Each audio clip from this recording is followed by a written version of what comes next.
તો પોરબંદરના માધવપુરમાં પણ ધોધમાર વરસાદ ખાબક્યો છે। 2 કલાકમાં 4 ઇંચ જેટલો વરસાદ થયો। વરસાદથી જળબંબાકાર જેવી સ્થિતિ સર્જાઈ છે। માધવપુર ગામે ખેતરો પણ પાણીમાં ગરકાવ થયા છે અને અનેક નીચાણવાળા વિસ્તારોમાં પણ પાણી ભરાઈ ગયા હોવાનું સામે આવી રહ્યું છે। માધવપુરમાં વહેલી સવારના 5 વાગ્યાથી વીજળીના કડાકા સાથે ધોધમાર વરસાદ વરસ્યો, ત્યારે સવારે 5 વાગ્યા પછી ધીમી ધારે વરસાદની શરૂઆત થતાં 2 કલાકમાં આ ધોધમાર વરસાદ 4 ઇંચથી પણ વધારે ખાબક્યો છે।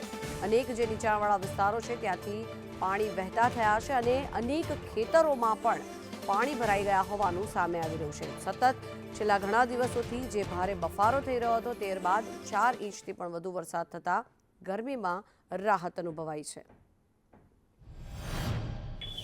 માધવપુર ગેટમાં આજે વહેલી સવારથી મેઘરાજાની ઝમાકેદાર એન્ટ્રી જોવા મળી। ગાજવીજ સાથે વહેલી સવારે 5 વાગ્યાથી ભારે વરસાદ વરસવાનો શરૂ થતાની સાથે જ 4 થી 5 ઇંચ જેટલો વરસાદ વરસી ચૂક્યો હતો અને સવારે 5 થી 8 વાગ્યા સુધીમાં 4 થી 5 ઇંચ વરસાદ વરસવાની સાથે જ માધવપુર ગેટની બજારો પાણી જોવા મળી રહ્યું હતું અને હું આપને બતાવવાનો પ્રયત્ન કરીશ કે ઘેરના ખેતરો પણ છલકાઈ ચૂક્યા છે।